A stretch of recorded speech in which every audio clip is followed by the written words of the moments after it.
ಅಗ್ನಿಪುರಾಣದ ಪ್ರವಚನದ ಕೊನೆಯ ಘಟ್ಟಕ್ಕೆ ಬಂದಿದ್ದೇವೆ. ಇದುವರೆಗೆ ಹೇಳಿದ ಅಗ್ನಿಪುರಾಣಕ್ಕಿಂತ ಬಿಟ್ಟ ಭಾಗದ ಅಗ್ನಿಪುರಾಣವೇ ಹೆಚ್ಚು. ಯಾಕೆ ಅಂತಂದರೆ ಅಗ್ನಿಪುರಾಣ ತುಂಬ ಅದರ ವಿಷಯ ವಿಸ್ತಾರ ಜಾಸ್ತಿ. ಅದರಲ್ಲಿ ಧನುರ್ವೇದ, ಆಯುರ್ವೇದ, ಗಂಧರ್ವ ವೇದ, ಶಬ್ದಶಾಸ್ತ್ರ, ಅಲಂಕಾರ ಶಾಸ್ತ್ರ ಎಲ್ಲವೂ ಅದರೊಳಗೆ ಮೇಳೈಸಿಕೊಂಡಿದೆ. ಆರಂಭದಲ್ಲಿ ಸ್ವಲ್ಪ ಕಥಾಭಾಗ ಬಿಟ್ಟರೆ ಇನ್ನು ಮುಂದೆಲ್ಲ ಪೂರ್ತಿ ಹೀಗೆ ಬೇರೆ ಬೇರೆ ಬೇರೆ ಶಾಖೆಗಳಿಗೆ, ಜ್ಞಾನದ ಶಾಖೆಗಳಿಗೆ ಸಂಬಂಧಪಟ್ಟ ಸಂಗತಿಗಳು. ಅದರಲ್ಲಿ ನಮಗೆ ಅರ್ಥವಾದಷ್ಟು, ಇಲ್ಲಿ ಹೇಳಬಹುದಾದಷ್ಟು ಭಾಗಗಳನ್ನು ಮಾತ್ರ ನಿಮ್ಮ ಜೊತೆಯಲ್ಲಿ ಹಂಚಿಕೊಂಡಿದ್ದೇನೆ.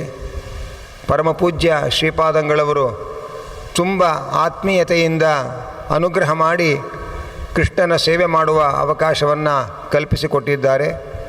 ಅದಕ್ಕಾಗಿ ಪರಮಪೂಜ್ಯ ಶ್ರೀಪಾದಂಗಳವರ ಪಾದಾರವಿಂದಗಳಿಗೆ ಭಕ್ತಿಪೂರ್ವಕ ಪ್ರಣಾಮಗಳನ್ನು ಸಲ್ಲಿಸ್ತಾ ಇವತ್ತಿನ ಪ್ರವಚನವನ್ನು ಆರಂಭ ಮಾಡ್ತಾ ಇದ್ದೇನೆ. ಇದರಲ್ಲಿ ಅನೇಕ ಔಷಧಗಳನ್ನು ಪರಿಚಯಿಸ್ತಾರೆ.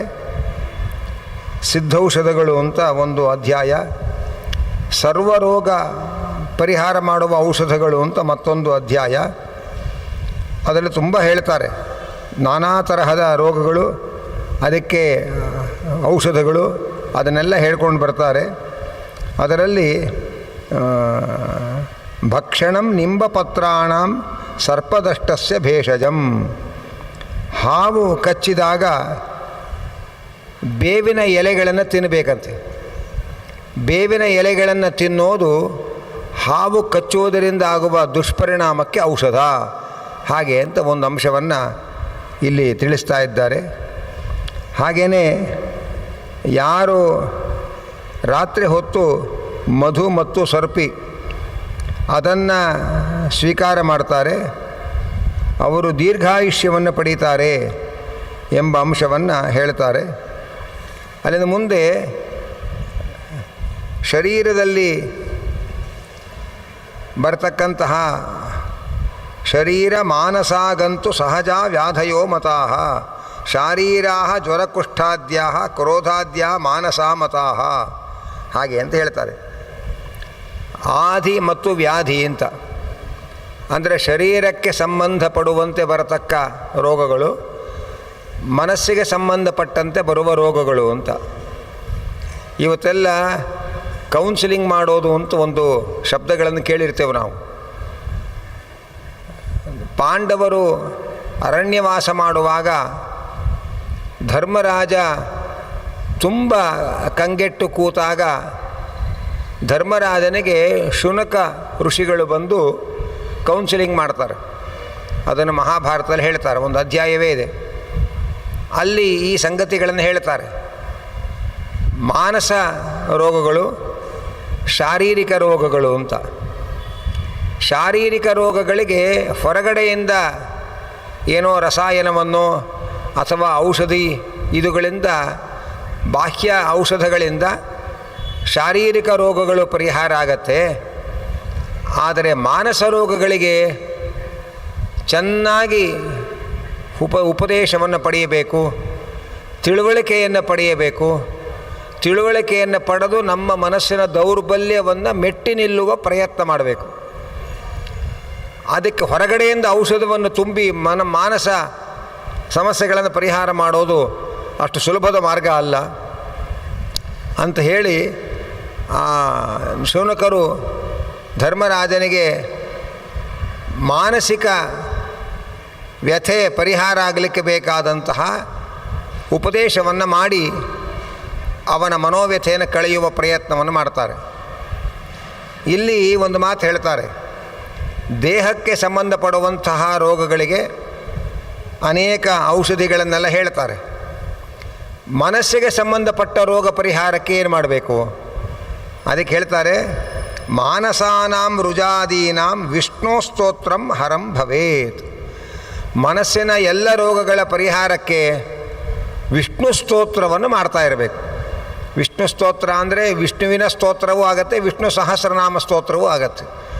ವಿಷ್ಣು ಸಹಸ್ರನಾಮ ಸ್ತೋತ್ರವನ್ನು ಪ್ರತಿನಿತ್ಯ ಪಠಣ ಮಾಡ್ತಾ ಇದ್ದರೆ ಎಲ್ಲ ಮಾನಸ ರೋಗಗಳು ಪರಿಹಾರವಾಗತ್ತೆ ಎಂಬಂಥ ಒಂದು ಮಾತನ್ನು ತಿಳಿಸ್ತಾರೆ. ಇವತ್ತು ಹಳೆ ಕಾಲದಲ್ಲಿ ದೈವದ ಮೇಲೆ ಬಲವಾದ ನಂಬಿಕೆ ಇತ್ತು, ಕರ್ಮ ಸಿದ್ಧಾಂತದ ಮೇಲೆ ನಂಬಿಕೆ ಇತ್ತು. ಏನೇ ಆದರೂ ದೇವರೇನೋ ಮಾಡ್ತಾನೆ ಅಂತ ಸರಳವಾಗಿ ಅದನ್ನು ಮೆಟ್ಟಿ ನಿಲ್ಲುವಂತಹ ಒಂದು ಶಕ್ತಿ ಪೂರ್ವಿಕರಿಗಿತ್ತು. ಏನಾದರೂ ಅಂದುಕೊಂಡದ್ದು ಆಗಲಿಲ್ಲ, ಬಿಡು ದೈವ ಸಂಕಲ್ಪ ಬರಲಿಲ್ಲ ಅಷ್ಟೇ, ಅದಕ್ಕೆ ತಲೆ ಕೆಡಿಸ್ಕೋಬೇಕು ಅಂತ ಬಹಳ ಸುಲಭವಾಗಿ ದೊಡ್ಡ ನಷ್ಟವನ್ನು ಬಹಳ ಸುಲಭವಾಗಿ ಅರಗಿಸಿಕೊಳ್ತಕ್ಕಂಥ ಒಂದು ಮನೋಧೈರ್ಯ ಇತ್ತು. ಈಗ ಮನುಷ್ಯನಿಗೆ ತುಂಬ ನಿರೀಕ್ಷೆಗಳು ಹೆಚ್ಚಾಗಿ, ಹತಾಶೆಗಳು ಹೆಚ್ಚಾಗಿ, ಇವನ ದೌರ್ಬಲ್ಯಗಳಿಂದ ಅನೇಕ ವೈದ್ಯರು ನಿಶ್ಚಿಂತೆಯಾಗಿ ಬದುಕೋ ಹಾಗಾಗಿದೆ. ನಮ್ಮ ಮನಸ್ಸನ್ನು ದುರ್ಬಲ ಮಾಡಿಕೊಂಡು, ಅದರಿಂದಾಗಿ ನಮ್ಮ ದೇಹವನ್ನು ದುರ್ಬಲ ಮಾಡಿಕೊಂಡು ಅನೇಕ ವೈದ್ಯರ ಜೀವನ ಉಪಾಯ ನಡೆಯಲಿಕ್ಕೆ ನಾವು ಕಾರಣ ಆಗಿದ್ದೇವೆ. ಇಷ್ಟೇ ಹೊರತು ನಮ್ಮ ಜೀವನವನ್ನು ನಾವು ಹಾಳು ಮಾಡಿಕೊಳ್ತಾ ಇದ್ದೇವೆ. ಭಗವಂತನಲ್ಲಿ ಅಪಾರವಾದ ವಿಶ್ವಾಸ ಇಡಬೇಕು. ಭಗವಂತನ ಸಂಕಲ್ಪದಂತೆ ನಡೆದುಕೊಂಡು ಹೋಗುತ್ತೆ ಜಗತ್ತು ಅನ್ನೋ ತಿಳುವಳಿಕೆ ಗಟ್ಟಿಯಾಗಿರಬೇಕು. ಮನೆಯಲ್ಲಿ ನಾನು ಅಂದುಕೊಂಡ ಹಾಗೆ ನನ್ನ ಹೆಂಡತಿ ಇರಬೇಕು ಅಂತ ಗಂಡ ಅಂದ್ಕೊಳ್ತಾನೆ, ನಾನು ಅಂದ್ಕೊಂಡ ಹಾಗೆ ನನ್ನ ಗಂಡ ಇರಬೇಕು ಅಂತ ಹೆಂಡತಿ ಅಂದ್ಕೊಳ್ತಾಳೆ, ನಾವು ಅಂದ್ಕೊಂಡ ಹಾಗೆ ನಮ್ಮ ಅಪ್ಪ ಅಮ್ಮ ಇರಬೇಕು ಅಂತ ಮಕ್ಕಳು ಅಂದ್ಕೊಳ್ತಾರೆ, ನಾನು ಅಂದ್ಕೊಂಡ ಹಾಗೆ ನಮ್ಮ ಸೊಸೆ ಇರಬೇಕು ಅಂತ ಮಾವ ಅತ್ತೆ ಅಂದ್ಕೋತಾರೆ. ಯಾರು ಅಂದ್ಕೊಂಡ ಹಾಗೆ ಯಾರೂ ಇರೋದಿಲ್ಲ. ಅದರಿಂದಲೇ ಮನೆ ಕುರುಕ್ಷೇತ್ರ ಆಗತ್ತೆ. ನಾವು ಅಂದ್ಕೊಂಡ ಹಾಗೆ ಇರಬೇಕು, ನಾನು ಅಂದ್ಕೊಂಡ ಹಾಗೆ ಇರಬೇಕು ಅನ್ನೋ ಯೋಚನೆ ಬಿಟ್ಟು ದೇವರು ಅಂದುಕೊಂಡ ಹಾಗೆ ಈ ಜಗತ್ತು ನಡೀತಾ ಇರೋದು ಅಂತ ಒಂದು ಸರಳವಾದ ಸತ್ಯವನ್ನು ಮೈಗೂಡಿಸಿಕೊಂಡ್ರೆ ಆಗ ಅನೇಕ ಸಮಸ್ಯೆಗಳು ಪರಿಹಾರ ಆಗುತ್ತೆ. ಭಗವಂತ ಅವರಿಗೆ ಹೀಗೆ ಪ್ರೇರಣೆ ಮಾಡ್ತಾ ಇದ್ದಾನೆ, ಅವರು ಹಾಗೆ ನಡ್ಕೊಳ್ತಾ ಇದ್ದಾರೆ. ಭಗವಂತನ ವ್ಯವಸ್ಥೆಯ ಅಡಿಯಲ್ಲಿ ನಾವೆಲ್ಲ ಇದ್ದೇವೆ. ಅವನು ಚಿತ್ತಕ್ಕೆ ಹೇಗೆ ಬರುತ್ತೋ ಹಾಗೆ ನಡ್ಕೊಂಡು ಹೋಗುತ್ತೆ. ನಾವು ಅಂದುಕೊಂಡದ್ದು ಆಯಿತು ಅಂದರೆ ನಾವು ಅಂದುಕೊಂಡದ್ರಿಂದ ಆದದ್ದಲ್ಲ, ನಾವು ಅಂದುಕೊಂಡಾಗ ದೇವರು ಹೀಗಾಗಲಿ ಅಂತ ಅಂದುಕೊಂಡಿದ್ದ. ದೇವರು ಅಂದುಕೊಂಡದಕ್ಕೂ ನಾವು ಅಂದುಕೊಂಡದ್ದಕ್ಕೂ ಸಾಮ್ಯ ಬಂದದ್ದರಿಂದ ನಾವು ಅಂದುಕೊಂಡದ್ದಾಯಿತು ಅಂತ ತಿಳ್ಕೊಳ್ತೇವೆ. ನಾವು ಅಂದುಕೊಂಡಂತೆ ಆಗಲಿಲ್ಲ ಅಂದರೆ ಹೀಗಾಗಬೇಕು ಅಂತ ನಾವು ಅಂದುಕೊಂಡಿದ್ವಿ, ಆದರೆ ಭಗವಂತ ಅಂದುಕೊಂಡಿರಲಿಲ್ಲ, ಅದಕ್ಕೋಸ್ಕರ ಆಗಲಿಲ್ಲ.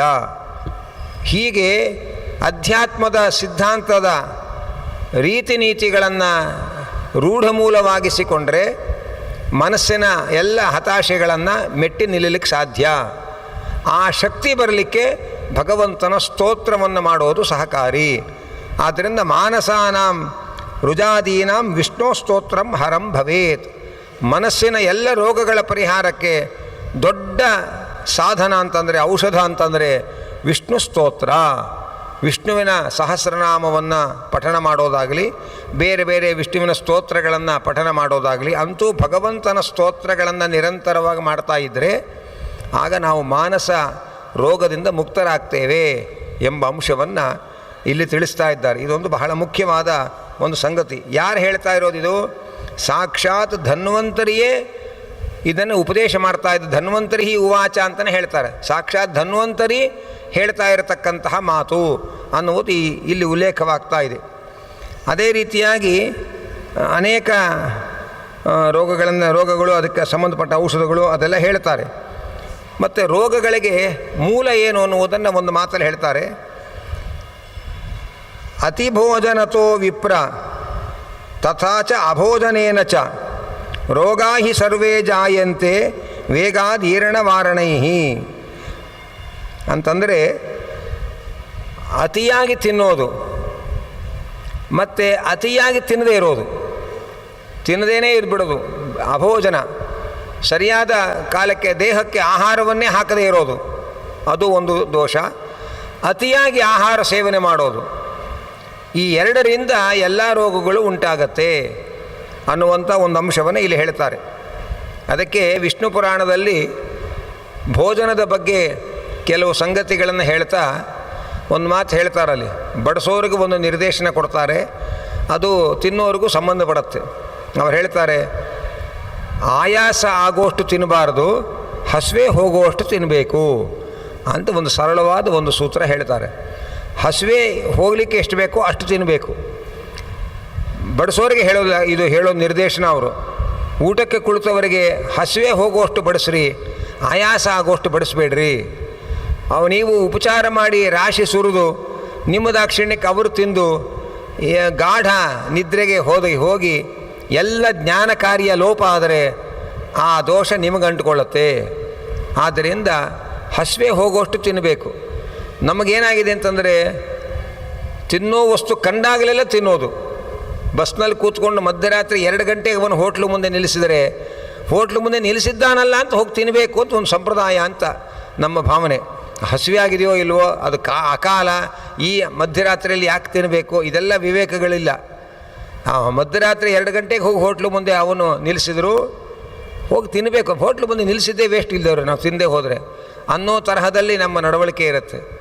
ಅದಕ್ಕೆ ಶಾಸ್ತ್ರದಲ್ಲಿ ಹೇಳ್ತಾರೆ, ಒಂದು ಆಹಾರ ತಗೊಂಡ ಮೇಲೆ ಅದು ಪೂರ್ತಿ ಜೀರ್ಣ ಆಗೋ ತನಕ ಇನ್ನೊಂದು ಆಹಾರ ಹೊಟ್ಟೆಗೆ ಬೀಳಬಾರದು. ಅದು ಆರೋಗ್ಯದ ಮೂಲ ಸೂತ್ರ, ಆಹಾರದ ನಿಯಮ.